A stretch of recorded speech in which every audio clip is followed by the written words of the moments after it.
நேற்றைய தினம் 12th ஸ்டாண்டர்டுடைய ரிசல்ட்ஸை announce பண்ணிட்டாங்க. ஸோ அடுத்து என்ன படிக்கலாம்? ஒருவேளை நீங்கள் நீட்டு எழுதிட்டு இப்போ ரிசல்ட்ஸ் இன்னும் வரல, ஒருவேளை மெடிசன் கிடைக்கலன்னா வேற என்ன ஆப்ஷன்? ஒருவேளை ரிப்பீட் பண்ணலான் இருக்கீங்களா நீட்டு அடுத்த வருஷம்? அப்போ என்ன ப்ரிகாஷன்ஸ் எடுக்கணும்? ஐஐடிக்கு ப்ரிப்பேர் பண்ணுறவங்க ஒருவேளை கிடைக்கலன்னா வேற என்னென்ன கோர்சஸ் எடுக்கலாம்? ஐஐடியிலே கூட நிறைய கோர்சஸ் இருக்குது. என்ன கோர்ஸ் எடுக்கலாம்? சரி, என்ஜினியரிங் போகலான் இருக்கவங்க என்ன மாதிரி டிகிரி எடுக்கலாம்? எந்த மாதிரி டிபார்ட்மெண்ட்? இப்போ ஏஐ, ரொபோட்டிக்ஸ் இதெல்லாம் எடுக்கலாமா? சரி, லா படிக்கணும்னு இருக்கவங்களுக்கு என்ன ஆப்ஷன்ஸ் இருக்குது கிளாட்டை தவிர? அது இல்லாமல் இப்போ சிஏ பண்ணலான் இருப்பாங்க ஒரு சிலர். ஸோ அப்போ பேசிக்காக ஒரு ப்ரிகாஷன் என்ன எடுக்கலாம்? ஒரு ஸ்டாண்ட் பை பேக்கப் பிளான் என்ன இருக்கணும்? அதுக்கு அடுத்தது ஒருவேளை 12th மார்க் நீங்கள் எக்ஸ்பெக்ட் பண்ணதோட குறைஞ்சிருந்துச்சுன்னா என்ன பண்ணலாம்? 12th ஒருவேளை நீங்கள் ஃபெயில் ஆகிட்டீங்கன்னா அடுத்து என்ன பண்ணலாம்? சரி, யூபிஎஸ்சி சிவில் சர்வீஸ் எக்ஸாம் எழுதணும்னு இருக்கவங்க என்ன டிகிரி எடுத்தால் யூபிஎஸ்சி சிவில் சர்வீஸ் எக்ஸாமுக்கு உதவும்? எப்பத்துலேருந்து யூபிஎஸ்சிக்கு படிக்க ஆரம்பிக்கலாம்? ஸோ இதை பற்றிலாம் இந்த வீடியோவில் நம்ம பார்ப்போம்.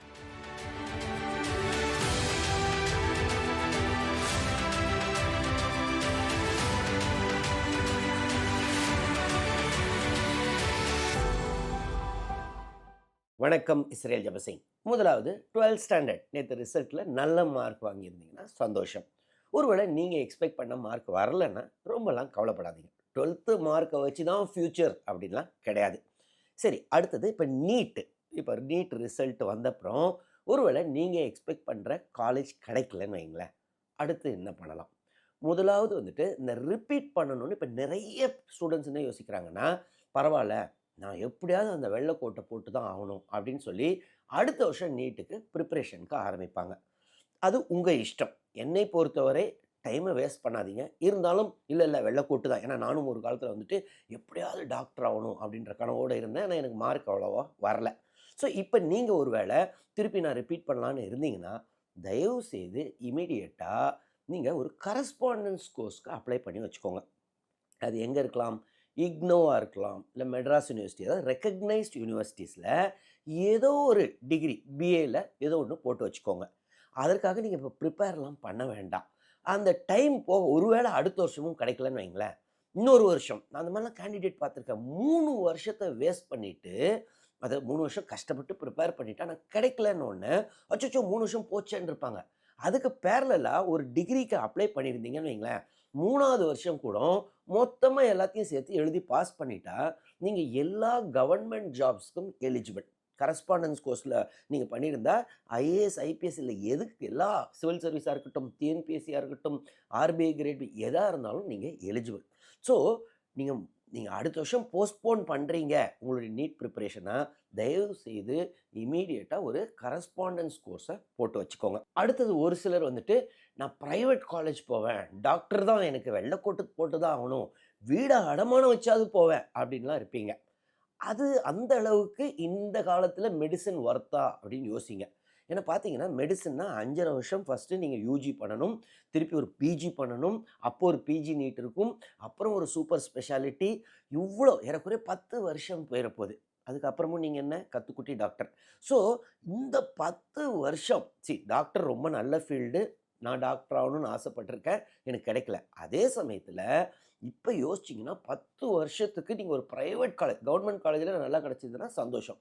ப்ரைவேட் காலேஜுக்காக வீட்டை அடமானம் வச்சு அந்த மாதிரிலாம் யோசிக்காதீங்க. அதற்கு நான் என்ன சொல்லுவேன், பெட்டர் சைக்காலஜி, உங்களுக்கு அவ்வளோ அந்த ஃபீல்டாக பிஎஸ்சி சைக்காலஜி ஒரு நல்ல காலேஜில் படிங்க, எம்எஸ்சி அதில் ஸ்பெஷலைஸ் பண்ணலாம். ஸோ வெறும் அந்த மெடிசன் இருக்காதீங்க, ஆல்டர்னேட் ஃபீல்ட்ஸையும் யோசிங்க. சரி, ஐஐடி ப்ரிப்பரேஷன் அந்த மாதிரி. ஸோ நீங்கள் வந்துட்டு ஒருவேளை உங்களுக்கு நீங்கள் எதிர்பார்க்குற காலேஜ் கிடைக்கல அப்படின்னா ஆல்டர்னேட் என்ஐடி இருக்குது. சரி, அதுவும் கிடைக்கல அப்படின்னா நிறைய பேர் வந்துட்டு அச்சோ வாழ்க்கையே முடிஞ்சு போச்சு அப்படின்னு யோசிப்பாங்க. அப்படிலாம் யோசிக்காதீங்க. இப்போ பார்த்தீங்கன்னா எல்லா பாப்புலர் ஐஐடிஸ்லேயும் பார்த்தீங்கன்னா ஃபிசிக்ஸ் இருக்கும், பிஎஸ்சி ஃபிசிக்ஸ் இருக்கும், பிஎஸ்சி கெமிஸ்ட்ரி இருக்கும், பிஎஸ்சி மேத்தமெட்டிக்ஸ் இருக்கும். ஸோ அந்த மாதிரி ஒரு கோர்ஸை நீங்கள் எடுக்கலாம். அது இல்லாமல் இப்போ ஐஐடி மெட்ராஸில் பார்த்தீங்கன்னா 5 இயர் ப்ரோக்ராம் ஒன்று இருக்கும், ஹியூமனிட்டிஸு. நிறைய பேருக்கு அது தெரியறதே இல்லை. ஸோ அந்த மாதிரி கோர்ஸையும் நீங்கள் எடுக்கலாம். ஸோ நான் ஐஐடி தான் போய் ஆகணும் அப்படின்னு இருக்கவங்க இந்த மாதிரி ஆல்டர்னேட் கோர்ஸஸையும் எக்ஸ்ப்ளோர் பண்ணுங்கள். ஒருவேளை நான் திருப்பி ரிப்பீட் பண்ண போகிறேன் அப்படின்னு யோசிச்சிங்கன்னா, நான் ஏற்கனவே நீட்டுக்கு சொன்ன மாதிரி தயவு செய்து ஒரு கரஸ்பாண்டன்ஸ் கோர்ஸை போட்டு வச்சுக்கோங்க. ஏன்னா 1 இயர் வேஸ்ட் ஆயிடுச்சுன்னா திருப்பி கிடைக்காது. அட்லீஸ்ட் ஒரு டிகிரி நீங்கள் அதுக்குன்னு ப்ரிப்பேர் இப்போ பண்ண தேவையில்ல, லேட்டராக எழுதிக்கலாம் ஒருவேளை ஐஐடி கிடைக்கலன்னா. பட் டைமை வேஸ்ட் பண்ணிடாதீங்க. அதற்கு அடுத்தது என்ஜினியரிங்.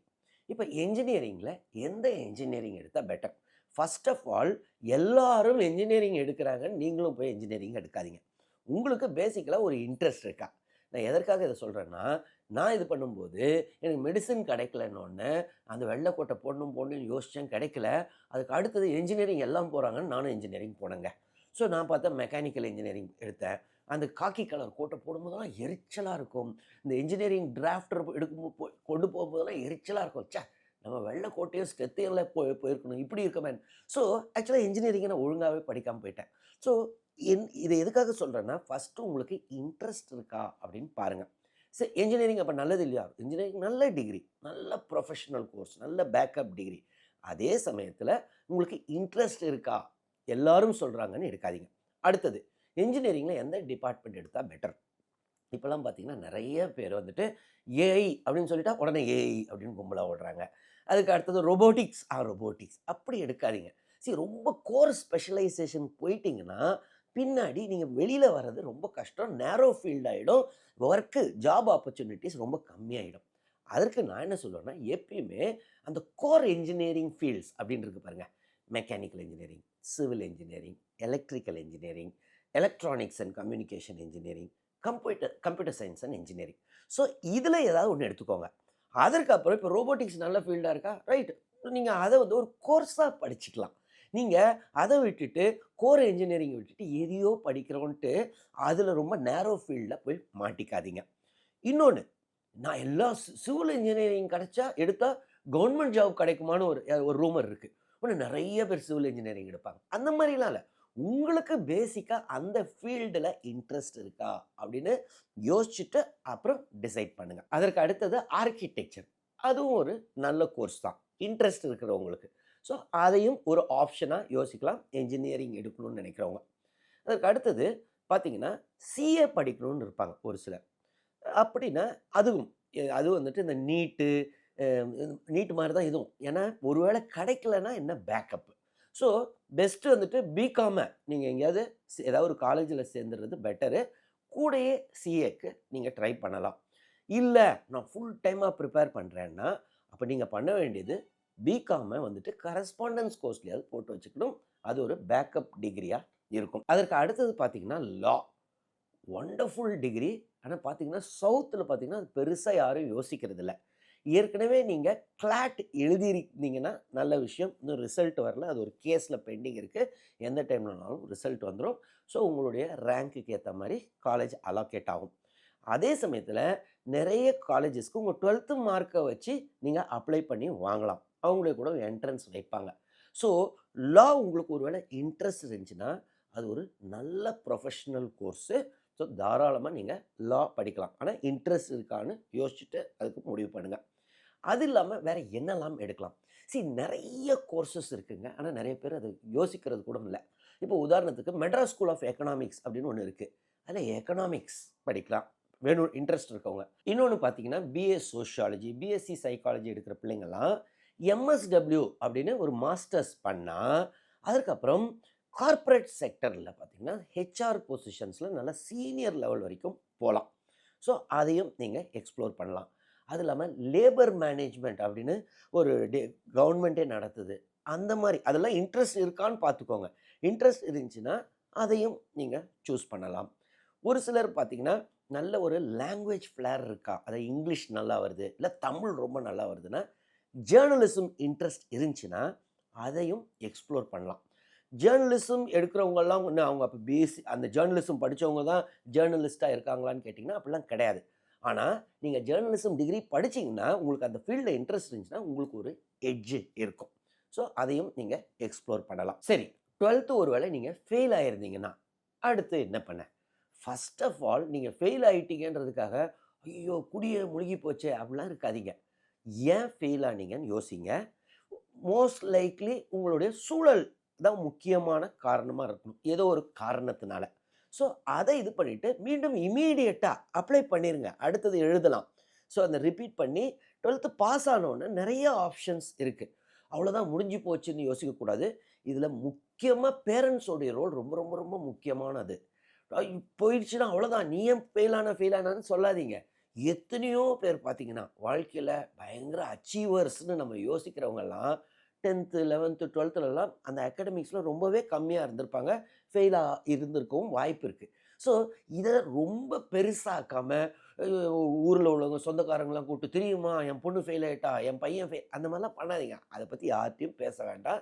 அடுத்து இம்மீடியட்டா எப்ப வருதோ அடுத்த எக்ஸாமு, அதுக்கு கொஞ்சம் ஹார்ட் ஒர்க் பண்ணி படிங்க. பேரண்ட்ஸும் ரொம்பவே சப்போர்ட் பண்ண வேண்டிய தருணம் அது. இப்ப நீங்களும் கைவிட்டுட்டா அவங்க எங்க போவாங்க? ஸோ, பேரண்ட்ஸ் என்ன பண்ணணும்? "பரவால்ல விடு, அடுத்து என்ன பண்ணலாம்? அத யோசிப்போம்." அப்படின்ட்டாங்கன்னு வைங்களேன், உங்க பையனோ, பொண்ணோ ஃபெயில் ஆயிருந்தா, அடுத்து யோசிப்பாங்க. சரி எப்படி இத பாஸ் பண்றதுன்னு. ஸோ, பாஸ் பண்ணிட்டு நெறைய ஆப்ஷன்ஸ் இருக்கு. திருப்பி டிகிரி படிக்கலாம். ஒரு பிரச்சனையும் இல்ல.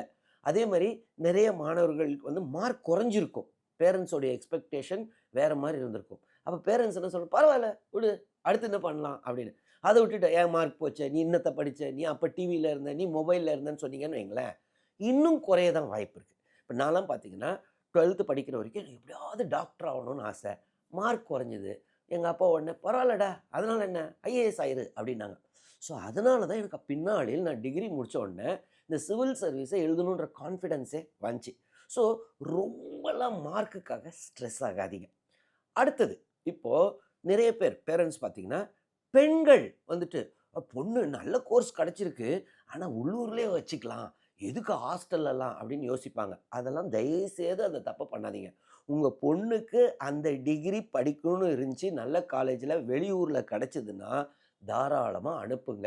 அவங்க படிச்சு, அவங்க ஏர்ன் பண்ணா தான் அவங்க லைஃப் நல்லாருக்கும்.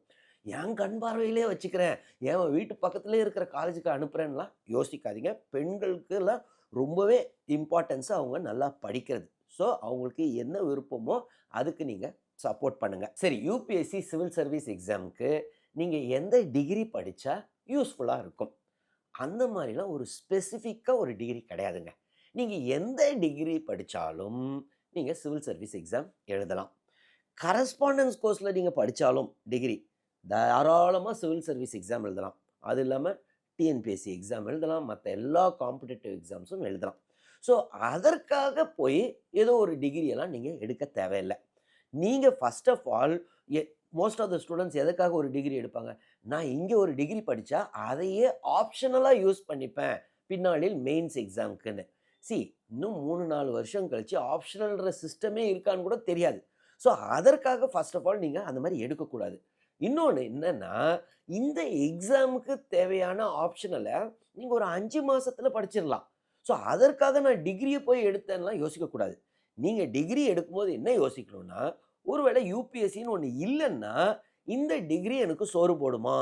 இந்த டிகிரி எனக்கு நிம்மதி குடுக்குமா? இந்த டிகிரி எனக்கு வேலை குடுக்குமா? ஸோ, இத யோசிச்சுட்டு டிகிரி எடுங்க. அதற்கப்புறம் தாராளமா யுபிஎஸ்சி பிரிப்பரேஷன் பண்ணலாம். எதனால சொல்றேன் இத? அப்போ உங்களுக்கு தைரியம் இருக்கும். சிவில் சர்வீஸ் எக்ஸாம் பிரிப்பேர் பண்ணும்போது ஸ்ட்ரெஸ்ஸா இருக்க மாட்டீங்க. எனக்கு பேக்கப் இருக்கு. அப்ப நான் இத நல்லா கான்சன்ட்ரேட் பண்ணுவேன்னு சொல்லி சிவில் சர்வீஸ் எக்ஸாம் பிரிப்பேர் பண்ணி சக்சஸ்ஃபுல்லா வருவீங்க. அது ஒரு வேள பேக்கப் இல்லன்னு வைங்களேன், எப்பயுமே ஸ்ட்ரெஸ்ஃபுல்லா இருப்பீங்க. அச்சச்சோ! கிடைக்கலன்னா என்ன ஆறது? என்ன ஆறதுன்னு. ஸோ, அத விட ஒரு பேக்கப் வச்சுட்டீங்கன்னா, ஸ்ட்ரெஸ் ஃப்ரீயா படிச்சு ஃபர்ஸ்ட் அட்டெம்ப்ட்லயே கூட பாஸ் பண்ணலாம். ஸோ, யுபிஎஸ்சிய மைண்ட்ல வச்சு எதுவும் ஒரு டிகிரிய எடுக்க வேண்டாம். சரி, எப்பத்துலருந்து யுபிஎஸ்சி பிரிப்பரேஷன் ஆரம்பிக்கலாம்? ஃபர்ஸ்ட் இயர்லயே ஆரம்பிக்கலாமா? யுபிஎஸ்சி சிவில் சர்வீஸ் எக்ஸாம்க்காக பிரிப்பரேஷன்.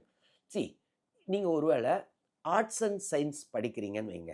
இல்லன்னா லா படிக்கிறீங்கன்னா, நீங்க ஃபர்ஸ்ட் இயர்லயே கூட படிக்க ஆரம்பிக்கலாம். நீங்க இப்ப காலேஜ் போய்க்கிட்டே கூட ஆஃபீசர்ஸ் அகாடமில கூட அவங்களுக்காக ஈவினிங் பேட்ச் இருக்கும். ஏர்லி மார்னிங்லயும் ஒரு பேட்ச் இருக்கும். ஸோ, காலேஜ் ஸ்டூடண்ட்ஸ் தாராளமா வந்து படிக்கலாம். ஆனா யாரு?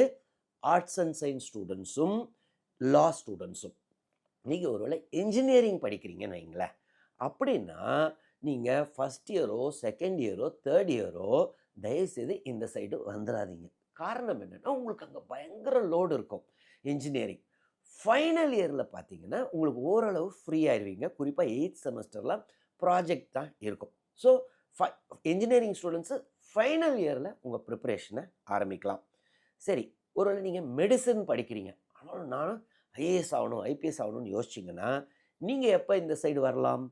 ஃபஸ்ட் இயர் இந்த சைடு வந்துடாதீங்க, செகண்ட் இயர் இந்த சைடு வராதீங்க, 4th இயர் 5th இயரும் வேண்டாம். மெடிக்கல் ஸ்டூடெண்ட்ஸ் பார்த்தீங்கன்னா தேர்ட் இயர் அவங்களுக்கு ஓரளவு ஃப்ரீயாக இருக்கும். ஸோ தேர்ட் இயர் டைமில் நீங்கள் வரலாம். அடுத்து ரொம்ப ரொம்ப முக்கியமான விஷயம், காலேஜ் போன உடனே நிறைய ஸ்டூடெண்ட்ஸ்க்கு ஒரு ரக்கம் முளைச்ச ஃபீலிங் வரும். காலேஜ்னா நம்ம நல்லா என்ஜாய் பண்ணணும், காலேஜ்னா கிளாஸ் அட்டன் பண்ணக்கூடாது, பீர் ப்ரெஷரும் ஜாஸ்தி ஆக ஆரம்பிக்கும். ஐயோ நம்ம கிளாஸ் கட் அடிச்சுட்டு சினிமா போகலன்னா நம்ம ஃப்ரெண்ட்ஸ் என்ன நினைப்பாங்க, அவன் என்ன நினைப்பா, அவன் என்ன நினைப்பா அப்படின்னு மற்றவங்களுக்காக வாழ ஆரம்பிப்பாங்க. காலேஜில் ஃப்ரெண்ட்ஸு நல்ல விஷயம். அதே சமயத்தில் நீங்கள் இருக்கிற காம்படிட்டிவ் வேர்ல்டையும் யோசிங்க. காலேஜுன்றது உங்களுக்கு முக்கியமானது, அதுதான் உங்களுடைய ஸ்டெப்பிங் ஸ்டோன். இதெல்லாம் ஏன் சொல்கிறேன்னா, நான் என் காலேஜ் டைமில் ஒழுங்காக படிக்காமல் அதனால எனக்கு டைம் ஆச்சு. ஒரு வேலை கிடைக்காமலாம் ரொம்ப காலம் சுற்றிருக்கேன். அப்புறம் 2750 ரூபா வேலையில் தான் என் வாழ்க்கையை ஆரம்பித்தேன். ஸோ நீங்களும் அப்படி ஆகக்கூடாதுன்றதுக்காக தான் காலேஜ் டைமை நல்லா யூட்டிலைஸ் பண்ணிக்கோங்க. ஃப்ரெண்ட்ஸ் வச்சுக்கோங்க, ஃப்ரெண்ட்ஸ் தான் ரொம்ப ரொம்ப முக்கியம். அதே சமயத்தில் உங்களுடைய அந்த காலேஜ் டிகிரியை வச்சு நீங்கள் பின்னாளில் வேலை வாங்கணும். ஸோ இப்போ அந்த காலேஜ் டைமை நல்லா யூஸ் பண்ணுங்கள், நல்லா படிங்க, உங்களை ஸ்கில் பண்ணிக்கோங்க. இப்போ ஸ்கில்ன்றது என்னது? ஏதோ வித்தைகள் கற்றுக்கிறது. இப்போ இன்டர்ன்ஷிப் போகிறது, நீங்கள் எந்த கோர்ஸ் படிக்கிறீங்களோ அது சம்மந்தமாக நிறைய ஆர்கனைசேஷன்ஸில் இன்டர்ன்ஷிப் பண்ணலாம். அது இல்லாமல் நிறைய ஃபாரின் யூனிவர்சிட்டிஸ்லாம் ஃப்ரீயாக சர்டிஃபிகேஷன்லாம் இருக்கும். ஸோ என்ன நீங்கள் கோர்ஸ் படிக்கிறீங்களோ அது சம்மந்தமான சர்டிஃபிகேஷனை ஃப்ரீயாகவே வாங்கிக்கலாம். இதெல்லாம் பின்னாளில் உங்களுக்கு வேலை கிடைக்க ரொம்பவே யூஸ்ஃபுல்லாக இருக்கும். அது இல்லாமல் பார்த்தீங்கன்னா நீங்கள் பார்ட் டைமாக வேலை கூட பார்க்கலாம். ஆனால் நீங்கள் படிக்கிற டிகிரி எதுவோ அது சம்மந்தமான வேலை பாருங்கள். சம்பளம் எவ்வளோ கம்மியாக இருந்தாலும் நீங்கள் உங்களுடைய ஸ்கில் செட்டை வளர்த்துக்கிட்டே வருவீங்க. ஸோ அது ரொம்பவே யூஸ்ஃபுல்லாக இருக்கும் ஃப்யூச்சர் எம்ப்ளாய்மெண்ட்டுக்கு. ஸோ இந்த வீடியோவில் எனக்கு தெரிஞ்ச ஆப்ஷன்ஸ் எல்லாம் சொன்னேன். நீங்கள் அந்த மாதிரி வேறு ஏதாவது நல்ல நல்ல கோர்சஸ்லாம் இருந்துச்சுன்னா தயவுசெய்து கமெண்ட்ஸில் எழுதுங்க, மற்றவங்களும் பார்த்து தெரிஞ்சுப்பாங்க. அது இல்லாமல் இந்த வீடியோவை நிறைய பேருக்கு ஷேர் பண்ணுங்கள், ஏன்னா நிறைய பேருக்கு இந்த வீடியோ யூஸ்ஃபுல்லாக இருக்கும். இந்த வீடியோவில் அது இல்லாமல் உங்களுக்கு ஏதாவது டவுட்ஸ் இருந்துச்சுனாலும் கமெண்ட்ஸில் எழுதுங்க, நான் கிளாரிஃபை பண்ணுறேன். தொடர்ந்து இந்த சேனல் மூலமாக சந்திப்போம். நன்றி, வணக்கம்.